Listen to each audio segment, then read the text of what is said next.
बस कुछ घंटे और कैलेंडर चेंज। 2022 से 2023 में पहुंच जाएंगे हम। ये 2022 मेरे लिए तो बहुत ही स्पेशल रहा। 2022 ने मुझे इतना कुछ सिखाया है जितना शायद मैंने पूरी लाइफ में नहीं सीखा। अपने आप को मैंने और स्ट्रॉन्ग बनाया। स्टार्टिंग से 2022 ने मतलब मुझे बहुत कुछ दिया है।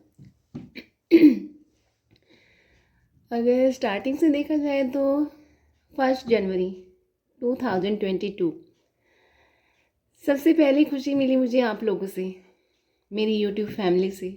100 सब्सक्राइबर। शायद आप लोगों को लगे ये तो कोई बड़ी बात नहीं है, लेकिन मेरे दिल से पूछ के देखिए कि 100 सब्सक्राइबर मेरे लिए बहुत बड़ी बात थी। तो 100 सब्सक्राइबर की खुशी मुझे 1 तारीख को मिली थी, 1 जनवरी को। और उससे मुझे एक मोटिवेशन मिला और मेरी यूट्यूब फैमिली धीरे धीरे ग्रो करने लगी। उस मोटिवेशन की वजह से मैंने उस पर काम करना स्टार्ट किया। उससे पहले ठीक है चैनल बनाया था लेकिन कभी काम नहीं किया था, लेकिन वो 100 जो था ना मेरे लिए बहुत बड़ा अचीवमेंट था। उसके बाद जर्नी आगे चलती है।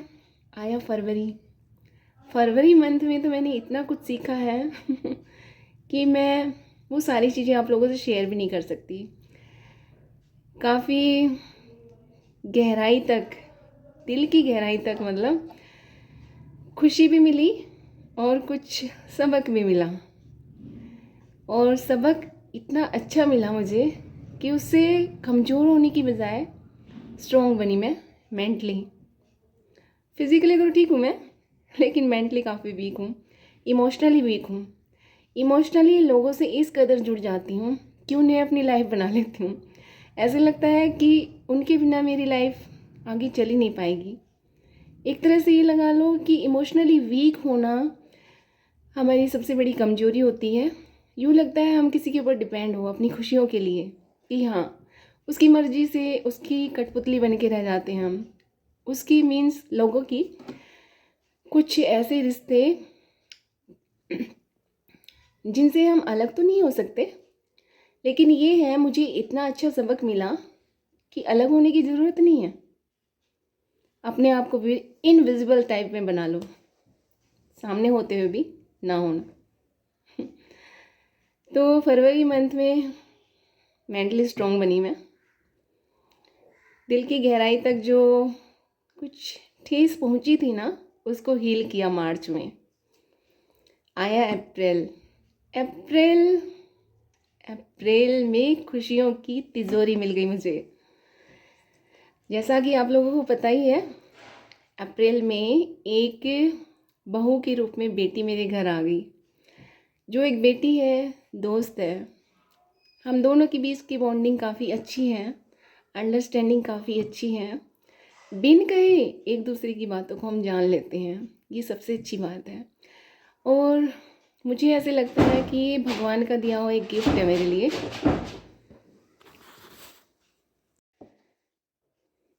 मई में पापा चले गए। एक दिन सबको जाना है, लेकिन होता है ना कुछ इंसान इस चीज़ को मैं एक्सप्रेस नहीं कर सकती आप लोगों से शब्दों में। लास्ट ईयर मेरी जो देवरानी थी, जो एक बहन थी, एक दोस्त थी, मेरे दिल के बहुत करीब थी। हम दोनों के बीच भी काफ़ी अच्छी अंडरस्टैंडिंग थी। और इस साल पापा लेकिन कहते हैं ना कि अच्छे लोगों की भगवान को भी शायद ज़रूरत होती है। और जो आया है दुनिया में उसका एक टाइम पीरियड है, उसके अकॉर्डिंग ठीक है अपना रोल प्ले करना है और चले जाना है।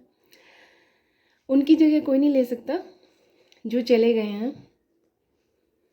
हाँ, उनकी जो यादें हैं वो हमें इंस्पायर करती रहेंगी और उसके सहारे हम खुश भी रह सकते हैं। दुखी रहकर किसी को याद नहीं करना चाहिए।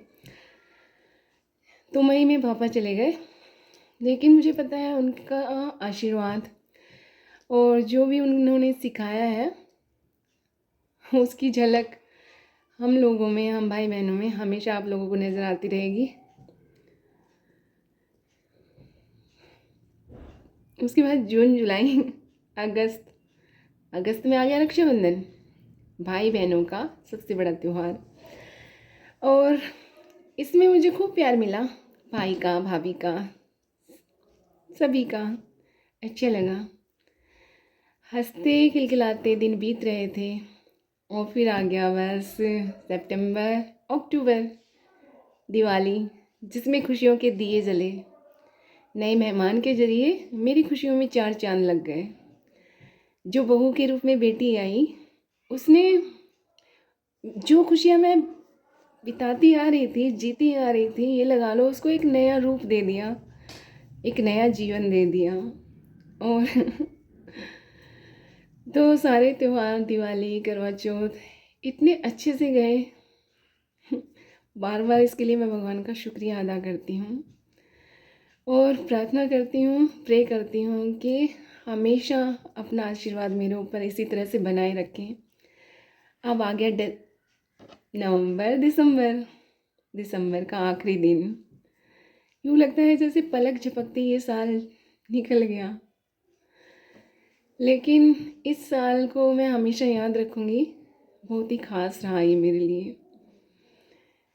इसने मुझे इतने अच्छे से सबक सिखाया ना, जिससे मुझे अपने अंदर इतना कॉन्फिडेंस फील हो रहा है। और जो सबसे बड़ी बात कि मुझे मेंटली स्ट्रॉन्ग बनाया इस साल ने। बार बार जो मैं चीज़ों को लेकर अपने आप को दोष देती रहती थी, गिल्ट फील करती थी, कुछ ऐसे रिश्ते जिन्हें मैं पकड़ के बैठी हुई थी, जिनकी जिनको देख के लगता था कि मेरी कोई वैल्यू ही नहीं है उसमें, उनकी लाइफ में मेरी कोई वैल्यू नहीं है, फिर भी मैं उनके पीछे पड़ी हुई थी। होता है ना कि हमारे कुछ संस्कार होते हैं कि बांध के रखना रिश्तों को, परिवार को। तो उसको मैंने इस तरह से पकड़ रखा था कि बस कुछ भी हो, बांध के रखना है उसे। गिल्ट फील अंदर से होती रहती थी, लेकिन फिर भी अपने आप को झुकाना है। आज मेरा बर्थडे है यार, विश नहीं करोगे आप लोग मुझे? पहले मैं सोचती थी क्या भगवान ने मुझे साल के आखिरी दिन पैदा किया, 1 जनवरी को ही पैदा कर देता। लेकिन धीरे धीरे समझ में आया यार, जैसे मेरे भतीजे ने बोला कि बुआ जी तो माँ बाबा के लिए न्यू ईयर का गिफ्ट है ना। और मेरे बेटे ने उसे और भी अच्छे से क्लियर कर दिया कि मोर की कहानी सुनी है आपने? मोर को कहते हैं भगवान ने सबसे लास्ट में बनाया था।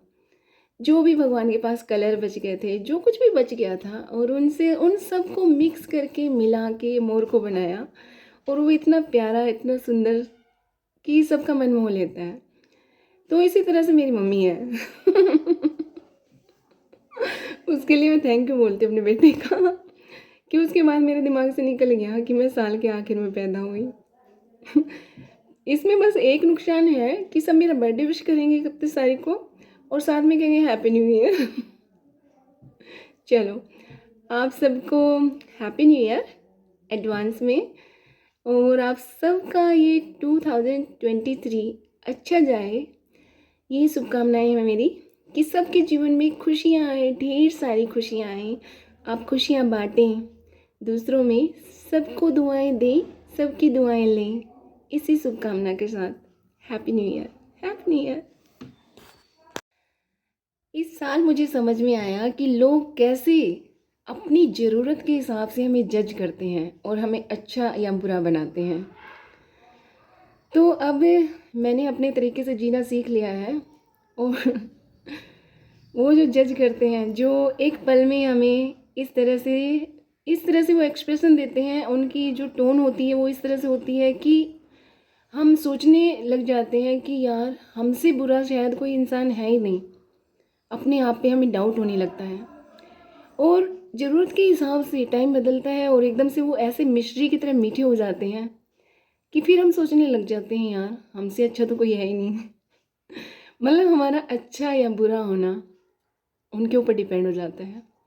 तो ये चीज़ मुझे समझ में आई कि मैं अच्छी हूँ या बुरी हूँ, सही हूँ या गलत हूँ, ये मुझे खुद डिसाइड करना है, अपनी सोच रखनी है मुझे। उनके अकॉर्डिंग मुझे अपने आप को अच्छा या बुरा नहीं समझना।